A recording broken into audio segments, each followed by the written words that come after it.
अध्याय 2 वर्ण एवं वर्णमाला कक्षा 5। प्रश्न 16 करेंगे। निम्नलिखित में से कौन सा शब्द संयुक्त व्यंजन से निर्मित नहीं है? यह देखिए छ है तो निर्मित है, यह ज्ञ है तो निर्मित है, त्रि है तो निर्मित है, निर्दयी यह ऑप्शन है जो कि संयुक्त व्यंजन से निर्मित नहीं है। संयुक्त व्यंजन देखिए क्या होता है।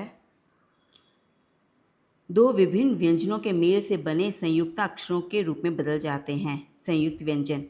इन्हें संयुक्ताक्षर भी कहते हैं। देखो क प्लस श छ हो जाता है परीक्षा क्षमा, त प्लस र त्र हो जाता है मित्र त्रिशूल, ज प्लस न्य ज्ञ हो जाता है ज्ञान यज्ञ, श प्लस र श्र हो जाता है विश्राम श्रमिक। तो ये जो चार अक्षर हैं इन्हें संयुक्ताक्षर नहीं तो संयुक्त व्यंजन भी कहते हैं। तो इसमें हमारे पास छ है, ज्ञ है और त्र है, हमारे पास नहीं श्र नहीं है। उसकी जगह उन्होंने ये दे दिया है तो यह रॉन्ग है।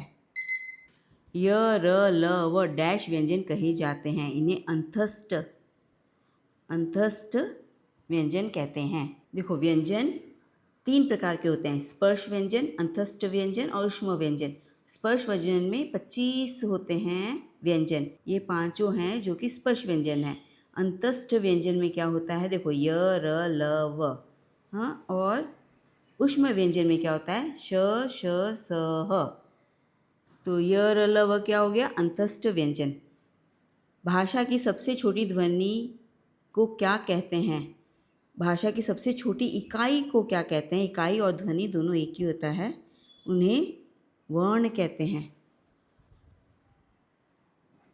वह सबसे छोटी ध्वनि जिसके और टुकड़े नहीं किए जा सकते वर्ण कहलाती है। ध्वनि भी बोल सकते हैं, इकाई भी बोल सकते हैं। निम्नलिखित में से कौन से शब्द में ऊष्म व्यंजन का प्रयोग हुआ है? तो यह है हल। देखिए ऊष्म व्यंजन स श स ह। निम्नलिखित शब्दों में से शुद्ध शब्द का चयन कीजिए। इसमें हमें स्पेलिंग का ज्ञान होना चाहिए। तो यह मुहूर्त है जो कि सही स्पेलिंग है। अनुसार युक्त शब्द समूह के उचित विकल्प का चयन कीजिए। ये स्पेलिंग रॉन्ग है। देखिए संधि संज्ञा व्यंजन, यह स्पेलिंग सही है, बाकी सबकी स्पेलिंग रॉन्ग है। शुद्ध मात्रा वाले शब्द समूह के उचित विकल्प का चयन कीजिए। देखिए पुरुष का स्पेलिंग रॉन्ग है, दैनिक का स्पेलिंग रॉन्ग है, अग्नि का स्पेलिंग रॉन्ग है, बीमार का स्पेलिंग रॉन्ग है, पुष्टि, गृहिणी, पुनर्जागरण, लौकिक, इन्हीं का स्पेलिंग सही है।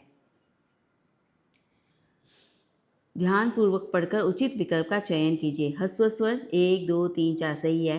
दीर्घ स्वर आ ई उ ए ऐ ओ औ सही है। अब ये दोनों ही सही है तो हम क्या बोलेंगे, अ और ब दोनों सही है। प्रश्न 24। व्यंजनों तथा उनके संबंधित व्यंजन वर्गों को पढ़कर उचित विकल्प का चयन कीजिए। देखो क वर्ग तो क ख ग होगा, च वर्ग तो च छ ज न होगा, प वर्ग सही है ये और ट वर्ग भी सही है, तो स और द दोनों सही है। स और द दोनों सही है।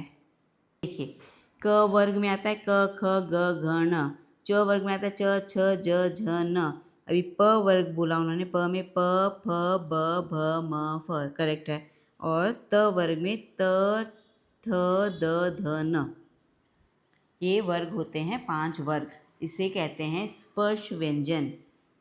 तो हमारा यह सही है और यह सही है। कॉलम 1 का कॉलम 2 से मिलान कर उचित विकल्प का चयन कीजिए। देखिए अभी हमने देखा स्वर कितने होते हैं, स्वर तो 11 होते हैं। स्वर कितने होते हैं, 11। स्पर्श व्यंजन कितने होते हैं, 25। अभी हमने देखा स्पर्श व्यंजन 25 होते हैं। ऊष्म व्यंजन कितने होते हैं, 4 होते हैं। अभी हमने देखा स स स ह, ओके। और दीर्घ व्यंजन 7 होते हैं जो कि अभी हमने देखा। देखो दीर्घ व्यंजन ये रहा 1 2 3 4 5 6 7, ओके।